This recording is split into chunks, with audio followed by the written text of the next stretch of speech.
guys! What's up? What's up? Ito ang landing gear mechanics para sa fighter jet. Ito nga pala ang tutorial jet ko. Pwede nyong gawin to mula sa mga madadaling tutorials ko. Madami kayong matututunan dito mga pre. At syempre ang mechanics na to, kahit saang jet, pwede to. Mukhang madali at simple lang naman, di ba? Yan ang ituturo ko sa inyo. Nasa description ang link ng full tutorial mga pre.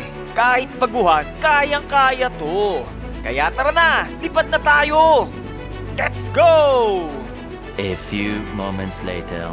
Bago natin subukan, pakita ko lang kung paano gumagalaw ang mga landing gears na to. Landing gear sa harapan? Simple lang, di ba? Ayos! Ito naman ang landing gear sa likod. What? Tignan nyo mga pre! Angas, di ba? Dalawang beses pang tumutupi yan. Okay, lipat na tayo! Pindutin ang assemble switch, pindutin ang landing gear switch, sumakay sa jet.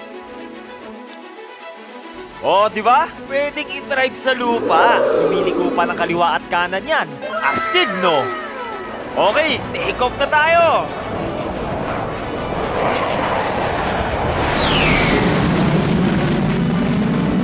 Taguan landing gears? Oh, ha? Isa pa. Oh, baba naman tayo. Ito ang landing jet turbine mga pre. Mukhang totoo, di ba? Landing gear on. Perfect landing mga pre. Ah! Naipit ako. O ayan mga pre. Sana may natutunan kayo. Kung di pa kayo nakasubscribe, mag-subscribe na kayo. Like and share the video na din mga pre. Salamat sa panonood.